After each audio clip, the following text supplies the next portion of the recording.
All right. Welcome to the call. This is Chad. We're going to go ahead and get rolling here. And really, my ambition in this call is really just to make sure that you have a great understanding of who we are, what we do, how we do it, and how you can make money on the side helping us to spread awareness about it. So myself, I grew up with a single mom in the house, or more detailed, I grew up with a single black mom in the house. So I heard a lot of the same things that you might have heard in your house. Stop all that crying before I give you something to cry about. Start running in and out of the house, pick in or pick out. When we go in this store, you better not touch nothing. And I also got all the love, from my single mama too. She was my mama, my daddy. She did it all. But, the piece of advice that I think we all got, whether it's from your mama or just somebody that loved you, was they said, you need to go to school, get some good grades, and eventually you'll get a good, I paused there because you know the answer, you'll get a good job. We all had the same family, right? For the most part, we did. But I did just that. I think we all have that decision when we're younger, like, what kind of person am I going to be? Am I going to be the troublemaker or whatever? I tried to keep my nose clean. I was a class clown, but I never really got in any serious trouble. I kept my nose clean, and eventually I ended up going to Virginia Tech 6 months before I ever graduated with my bachelor's degree in accounting. I already secured a job working for the federal government. So as far as my mama was concerned, I did good. I made good. I got out here and I got myself a good job with some good benefits, right? But much like, so many others that I know, fresh out of school, I was just really struggling financially, like between just regular bills, living on your own. I was living in Northern Virginia and Fairfax County, one of the most expensive places that you could live, but it's not as if I was making crazy money doing it. I was fresh out of college. And my wife was taking care of our firstborn. We got 2 children now, but she was taking care of our first child, getting her master's. I'm the only income coming in. I just really needed some money. So I started looking for something I could do on the side, and the good news is because I had a degree, I figured maybe I could open up a business. I was thinking about finishing up on my CPA designation because I had everything I needed there, and then maybe opening up a CPA firm. I looked at opening up like a bookkeeping business. But in addition to the fact that I was struggling financially, so I felt like I wasn't making what I really wanted to be making, was the fact that I just wasn't really enjoying what I was doing so much. It wasn't the company. It wasn't even necessarily the position. I just didn't have any passion behind what I was doing. I don't know if you've ever had a job, a position, a company that you worked alongside of that you're just really not feeling it. You're doing it for a paycheck only. And let's be real, a lot of us have dealt with that, but it was a paycheck only.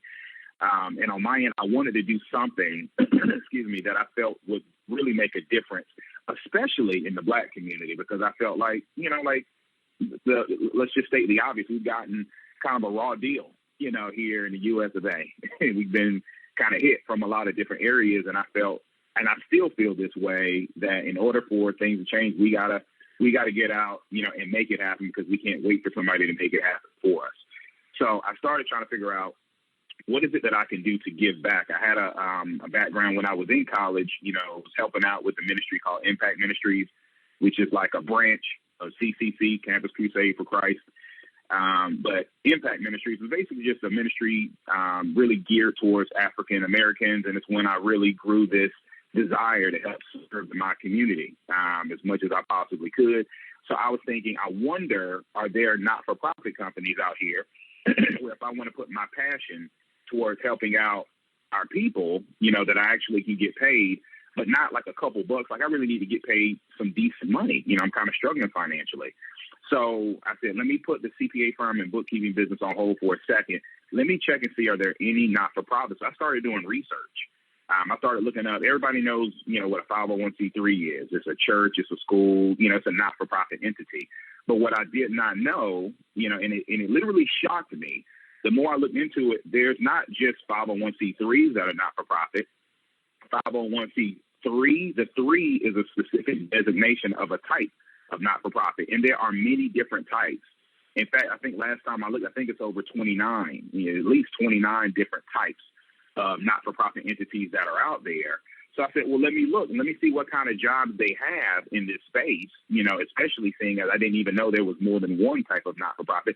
Let me see what kind of positions and things that I could possibly do on the side. And that's when my life changed, because I learned of the term Fraternal Benefit Society, that they actually have different programs that are massively big and really go into specifically help out, not just in our communities, but specifically our neighborhoods. We actually dictate, where the help goes and the resources go. And once I learned that, and the fact that they actually can pay us on a part-time basis to kind of spread awareness about it, it's literally where my focus has been for the last 12 years now. Okay, I started it part-time, fell in love with it, and I've been, working full-time ever since. So with that being said, what is a fraternal benefit society? The example I'll give is this. Remember, it's 29 different kinds of not-for-profit entities. I already told you what a 501c3 is. That's your churches, your schools, etc. But let's say, what is a 501c1? It is a credit union. Okay, if you were to open up a checking account, and again, this is just for example, let's say you were to open up a checking account, you can open it up through a regular bank, Bank of America, SunTrust. Great. I've had accounts through both of those banks. Or you can open it up through a credit union.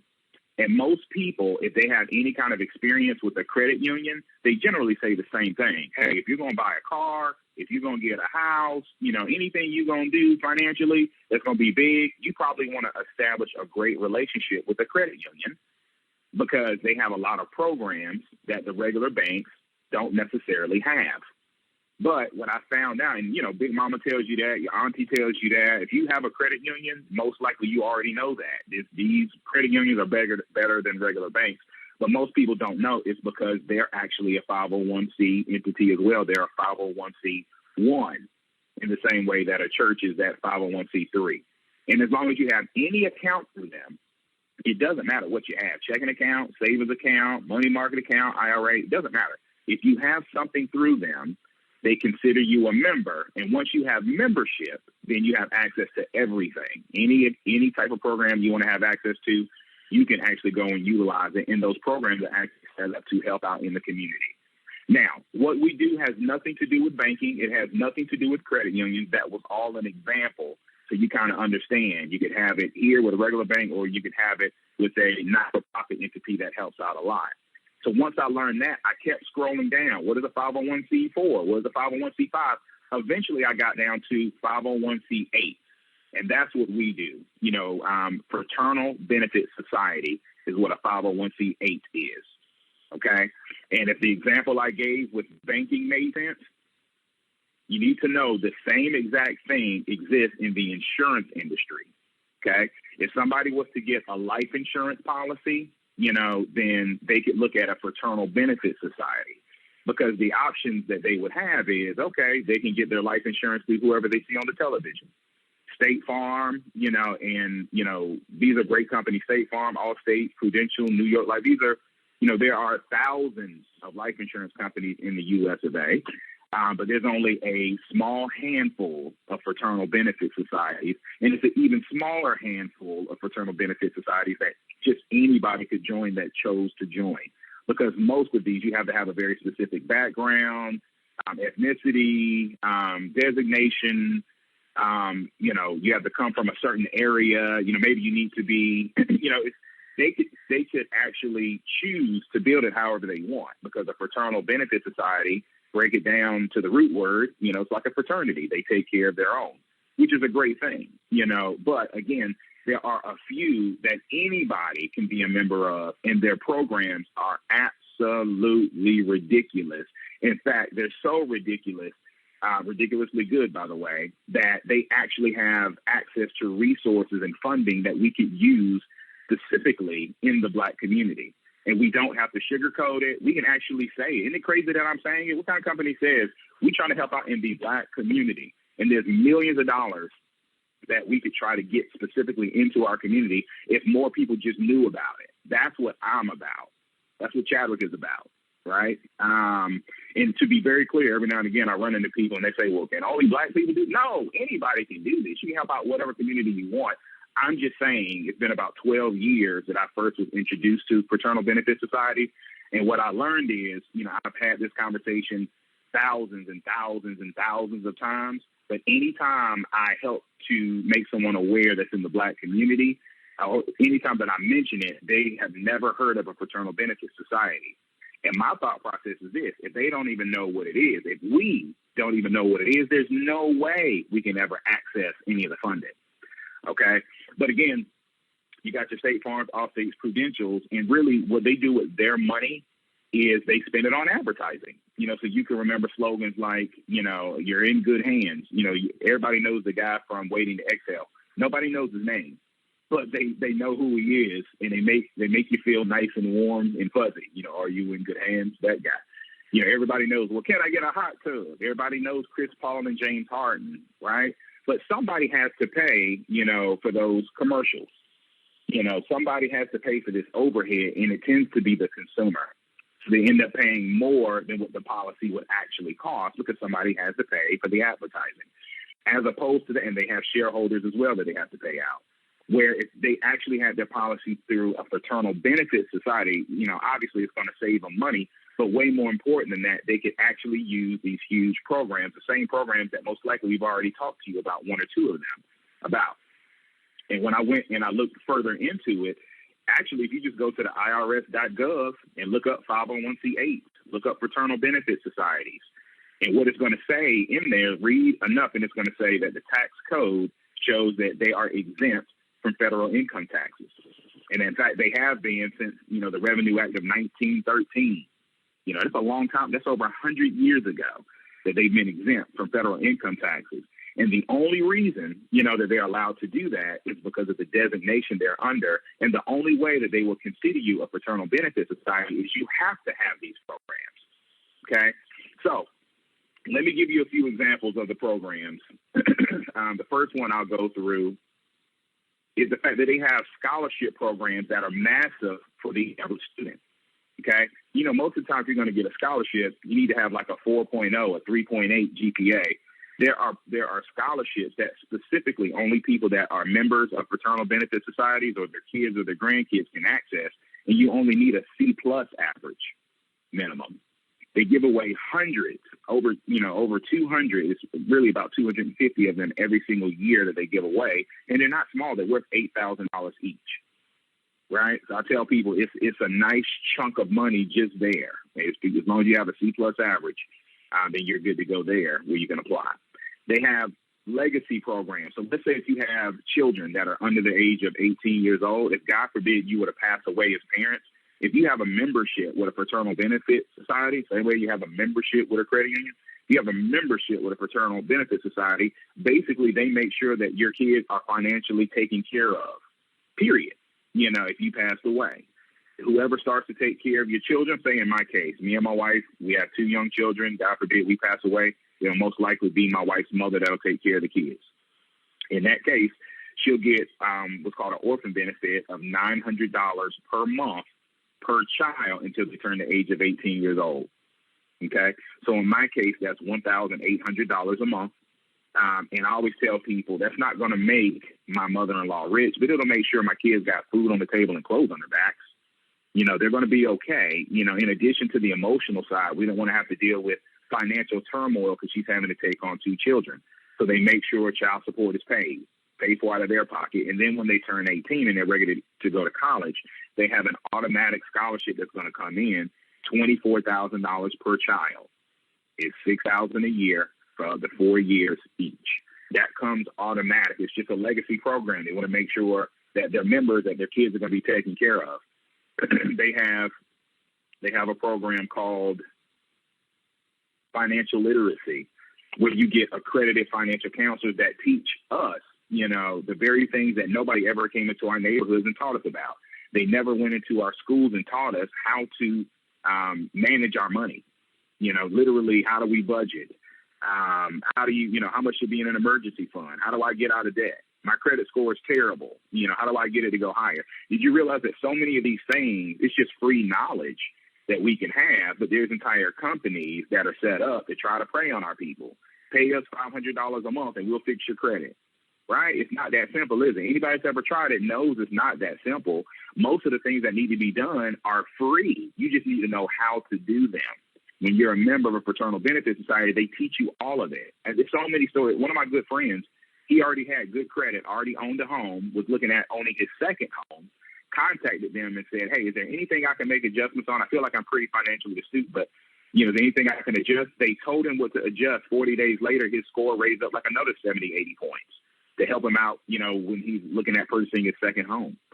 So I always tell people, what do you think it'll do for the people that their situation is terrible? It gives them footing. It helps them out majorly, and these aren't financial advisors.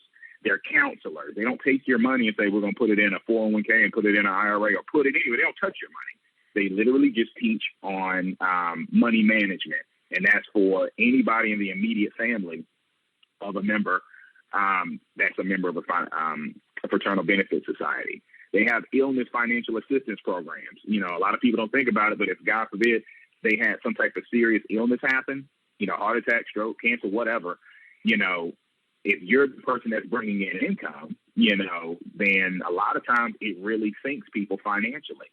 But they actually give you access to big chunks of money, $50,000, $75,000, $100,000, where if you're a member and then you all of a sudden have a serious illness like that, no worries. This will pay your bills. If you need to take off of work for 6 months, feel free. This is going to allow you to do it. It comes out of their pocket.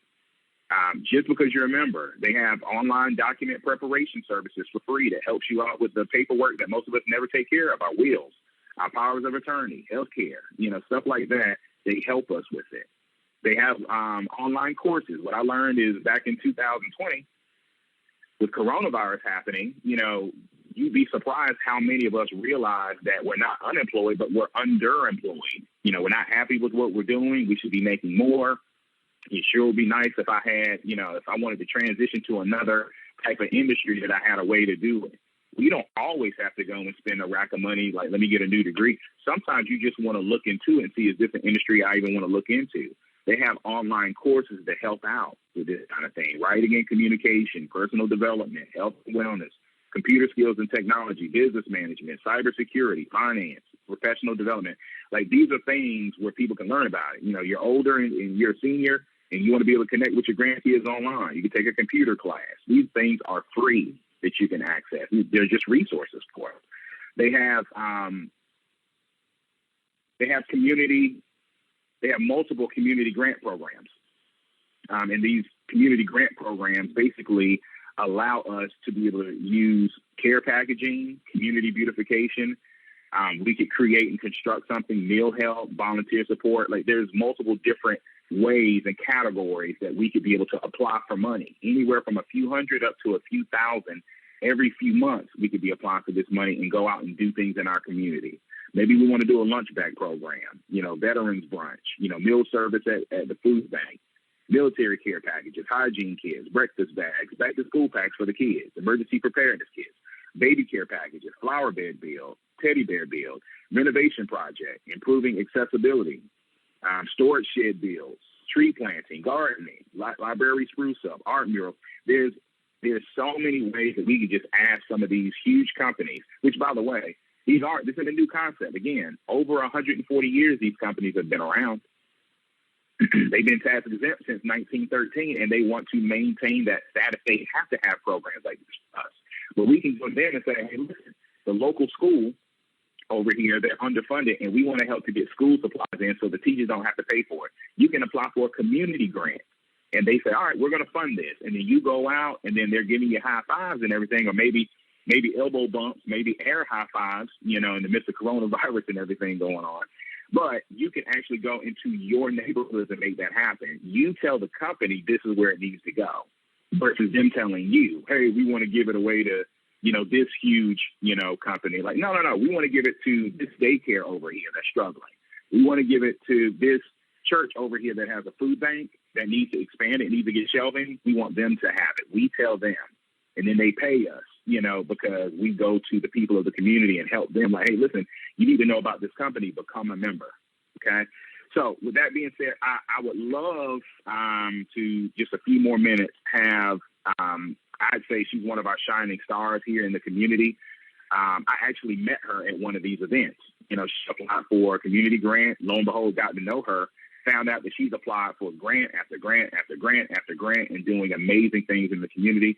So give me one moment. I'm going to let you speak with her. I told her I was going to interview her for a couple of minutes about her work in the community. So hold one moment.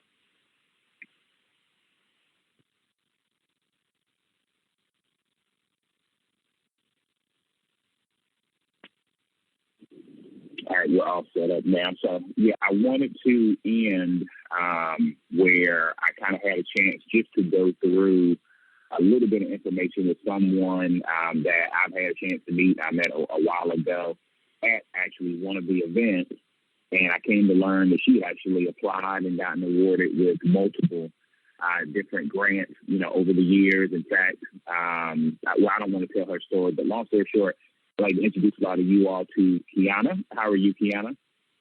I'm doing well. How are you? I'm doing very, very well. Thank you for taking just a couple minutes and chatting with me. As I told you, we at first met, I said, look, you have no idea just how many people are just simply not aware of the fact that they could be applying for different pieces of funding to go into the community. I said, there's some people that are really taking advantage of it. I said, but anytime I find somebody that's really doing a good job, I said, let's just do a quick little interview where we just take that down stuff. First, you are again, we work with multiple different fraternal benefit societies, and on your end, you actually have a policy through one of the fraternal benefit societies. Do you have any idea how long you've had that policy? I believe it's been over 10 years that I have the policy. Okay, and I think you were saying it was your mother that had set you up quite some time ago? Yes, she set me up and my siblings as well. Okay, perfect. Let's see here. Now, also for her, I think you were saying that she had applied for one of the community grants. Is where you first started to learn about the grants? Yes. She's been doing the grants for a few years herself, and she's been encouraging me to do the grants. But at first, I was kind of unsure.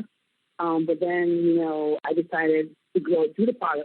The process was very simple, and that's kind of how I got into doing the grants myself. Tell me about, if you remember, when your mom had applied for one of the grants. Maybe give me an example of her doing that, and then if she got any money in, how, you know, what did she do with it? One of the grants that she applied for was doing a care package for the elderly. Elderly in her in her community and in her neighborhood. She witnessed them kind of struggling, not being able to get some of the necessities that, you know, that people take for granted, like, you know, dish soap, laundry soap,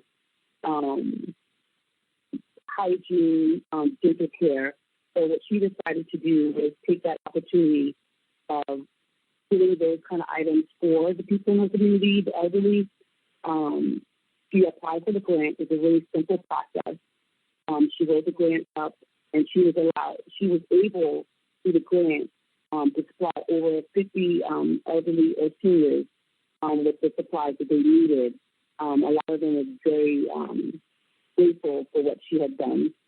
She does a lot of things like that, working with different age groups in the community. So this is something that, you know, that she felt in her heart that needed to be done and that she could do for them through the grant.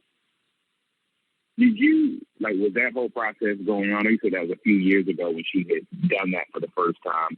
Were you aware of it, or did she come back and kind of tell you when it was all wrapped up, or did you see her through the entire process?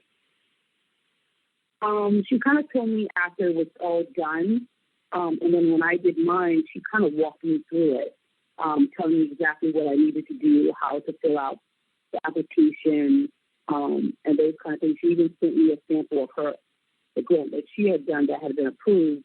So that way, it could almost guarantee my success in getting the grant done. Love it. Okay. So she was able to apply, and she told you about it, encouraged you. You should be doing the same thing, walked you through it. And then on your end, how long would you say the entire process was from when you first started applying to being done applying for it? So the way it works, when you first apply it helps to know exactly what you want to do in the beginning, so that way when you start the application, you can just go ahead and fill it out. The application probably takes about 20 to 30 minutes, not very long at all. They've shortened the process even more, so it definitely doesn't take more than 20 minutes.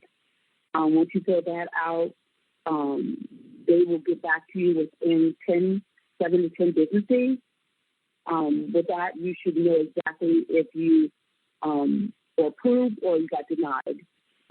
The plus about it is that if you do get denied, they tell you exactly what was wrong with the application, so that way you can reapply, because they really want you to get the grant. I appreciate you, iterating that, because a lot of people, what we're used to, especially if we're dealing with big money, coming from somewhere, we're expecting that they're trying to figure out ways to not give us money. But I think it's important for people to understand they actually want to give us the money. Tell us about the first time you applied, when you got approved, kind of what went through your mind. Was it like, man, this was pretty simple, or man, that was a lot of work I had to go through? Like, what was the thought process there? I was really stunned that it took only 7 days. Like, I got my results back in 7 days, and then it was an approval, so I was really happy. And kind of like in disbelief that it was that quick. The only thing that you have to do that they have is that within that time, you're just waiting to get your check or the funds to come in. But within 2 weeks after that, you have your funds, so you can actually start planning your event. So I was really overwhelmed a little bit and kind of surprised and off, but definitely very happy that I could help people through the grant. Once I kind of got a taste of like how easy it was and how I could help people, it just made me start thinking of different things and different people in the community that needed assistance and how I could help them. So since you started applying, the first time you applied, I think you said it was maybe 2 years ago, or how long has it been since you first applied, and about how many grants have you applied for and received in that time? So I think it's been not quite 2 years, but this is the second school year in which I had applied. So maybe a year and a half. And then what I did the first year, I got 2 grants the first year that I applied. And then what happened was during this time of the health crisis that we're going through, they started doing mini grants. And so this summer, I applied for 2 more mini grants. And then this fall, I did 3 grants. So I've done a total of 7 grants total. What are some examples of some of the ones that you have applied for? Like, what did you do with the money that came in? And maybe give me a story of just a reaction that you got from somebody that came in to get the help. Okay, so the school I work at, it houses a lot of different programs, from students with disabilities to students with second chances, like an all-ed kind of school, and students who are getting their GEDs. So within that all those populations of students, there is definitely a need for students who are underprivileged, who are unfortunate, who don't have the means to get, necessities like coats and shoes. So that was one of the first grants I did, because I see these kids every day. And, they're down and out, but, you want them to feel safe. So a school is a place for safety. So what I decided to do, I collaborated with some of the social workers at the school and got a list of students that were in need. I wrote the grant up. Some people kind of dragged their feet because they didn't believe it was going to happen. So when I came back to them like 7 days later, telling them that we had the money, they were totally shocked and stunned. So then they were scrambling to get the names of the students that needed these, that needed the coats and shoes and stuff like that. Parents, when they came to get the coats and shoes, they were very elated and very grateful. And they just told us how grateful they were, just because they could not afford this for their child. So to hear a parent express that, that they are in need, but they cannot support their child in that way or provide for their child is very heartbreaking. So it was really gave me a sense of joy that I was able to help the child and to help the family as a whole. I love it. I think I'm going to end it with this last question because, I'm sure we'll ask you plenty more questions as time goes on down the road. There's so many people that are applying for these things. And anytime we have someone that is really taking advantage, all the time we're like, hey, look, just encourage the people to be using what they have access to. But my biggest question to you now is just, did it make a difference? When I've had conversations with you, I believe whether you had gotten funding from somewhere else or not, you're going to try to figure out a way to help the community. But in your opinion, do you think it made a difference and would you have been able to do it just as easily without the funding, or did the funding really help? No, obviously the funding definitely helps because me as one person, being I think the average person, we want to help. We would love to help. We have the heart to help. But sometimes we don't have the means to help 50 to 100 or 200 people. And that's how many people in our community that are in need. There's thousands of people in the community that are in need. So we have multiple people like myself applying for these grants and getting these grants for the community. The more people that we can help in our community, the more people that are receiving help in our community can also begin to help others. When we can uplift someone else, and they can uplift someone else, and then they can uplift someone else. I think this is just a way that we can let people know that people do care. The more you know that people care, the more you can care about people. So I definitely think this was definitely something that was beneficial and a need that we all can help our community in ways that we could not see that we could help them before. Through getting these grants to these communities and these companies that are supplying us with the grants. I think it's definitely beneficial. I'd just like to say thank you so much for taking just a little bit of time and encouraging us, to take advantage of what we already had access to. Very, very grateful. And I know that the community is very grateful for what you're doing. And I love the strategy that you have that on a regular basis, we should be trying to access these things. So thank you again, Kiana. We'll be talking very soon, and I hope that helps.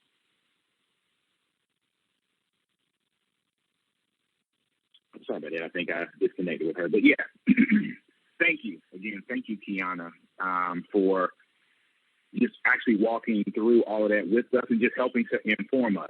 I believe we are in a position where we can help a lot of people in our community, even if we just started giving back in the way of informing people about this. Congratulations. If you are listening to my voice, you have now been informed of what a fraternal benefit society is and that they are not-for-profit companies that have all these different programs. And as long as you have any kind of membership with them, you can access all of these things. But let me help you to understand the grand scheme of what's going on here. If all of us focus on going in the same direction, we can have a mighty impact. What we have 1,000 people, once, even if it's not once a quarter, but just once a year, they're applying for this money to go right into our community. We could have millions of dollars going into our community. What if it gets bigger? Like, how big of an impact could we have? It could be absolutely monumental. And by partnering up with some of these companies that have been around since before your grandma's grandma, 140 years, these companies that actually have the money, they could fund, they have the bankroll to be able to fund these events in our specific neighborhoods that we say, I wanted to go here, right? We believe, just so you know how we really feel, we believe everybody should know about this. But we believe in the Black community where there's a huge income gap. We've had a lot of struggle and a lot of challenge over hundreds of years. We need to know. They should know. We need to know. We need every opportunity that we can get. And this is one where just for free, you can have access to it once you're a member. Because honestly, there just aren't many ways for us to get resources into our community without a lot of red tape and, to be frank, resistance. In fact, you and I both know there may be entire systems that are set up to make sure that we don't have access to these kinds of things in our community. We figured out a loophole. Fraternal Benefit Society is a way that all of us can have access to it. And this, again, because it's attached to something as simple as a commodity like your life insurance that every responsible grown-up at some point in their life are going to have, it allows every single one of us to have access to it. But what I tell people is we are way less focused, on who is interested. Our biggest focus is how many of us are informed, right? Our job is just to inform, and now you have been informed. Now, how can you be involved with us? I tell people it's up to you how involved you want to be, but here's 3 clear steps, that you would take if you want to go out, be able to help a ton of people and make money at the same time. You can stop at any point, but if you do all 3, it'll actually lead to a huge impact in the community and in your individual bank account. But number 1 is support the cause. Get a life insurance policy through one of our fraternal benefit societies. We work with more than one, right? Again, there's only a couple that are out there, but we work with more than one, and we are well-versed in many of them. And again, if someone that we invited heard something like this, or for you in particular, if you're hearing this, if somebody invited you to listen to this call, get back to them. They'll probably know who the right person is that can help, even if it's not them directly. They probably know someone that can help you to become a member. It's pretty simple. If you already have a life insurance policy, congrats. That's awesome. We can take 5 minutes and review it for you and see if it makes sense to switch it, add a new one, whatever. You don't have a policy, you say, I'm single, I ain't got no kids, what's the point of life insurance? Somebody done told you wrong. I've been doing this 12 years, and you got to know, even if you don't have people you want to leave money to, there's ways you can set up your life insurance for your own benefit. So you can get paid while you're alive. You have access to the money while you're alive. You live 10, 20, 30 years, you don't want the coverage anymore, you get rid of the coverage and they pay you back all your money. There's ways you can set that up. I'm just telling you, this is a way that you can have a membership with a fraternal benefit society. Once you have that and you start using some of these programs, it is about one of the easiest ways or most simplest ways I've seen that you can make money because you're just telling people about it. And we have a line out the door of people that want to hear this message. And we tell you how to have a line out your door. People ask to hear about it. And no, not just calling your warm market, right? There are people that you've never met out here that are beating down our doors. And they're saying, can you please help me with this? But anyways, that would be number 1. Support the cause by getting an insurance policy. We can help you with that. Number 2, spread the message. Once you actually have the policy, and you're a member, we're going to be on you to actually use the programs, right? And when you do that, we're going to tell you immediately, get yourself an insurance license. It's a basic life insurance license, life and health insurance license. You can study it from your house, to start that kind of process is dirt cheap. I want to say like $19 in most states, in the states that they don't do it for $19, I think it's $49. But boom, that'll start you where you can study. You can take your test from the house, and you could be out making money with us in a week, maybe 2 weeks, if you have a lot on your plate.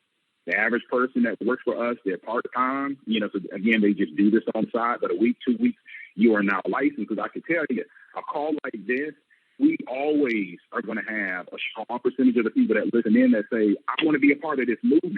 If we get you to get an insurance license, you can help them when they're ready to become a member. It's natural. You can take care of that for them. But again, that allows you to bring in an income on a regular basis from doing it. And we teach people, if you're putting in 10 hours a week, realistically, you should be making $1,500 to $2,000 a month once you're licensed. It's a very simple process. And we've been teaching hundreds of people how to do this for the last 12 years. And those numbers actually only increase once you get more proficient in what you do, or maybe you work more than 10 hours once you get the hang of it. But again, number 1, support the cause by getting an insurance policy. Number 2, help us to spread a message, spread this message by getting yourself an insurance license. And then number 3, we take care of that part, just shadow the conversation. We're going to train you. You don't have to go out into the cold. You don't have to go out into the hot. You can stay inside 4 walls where you got a roof.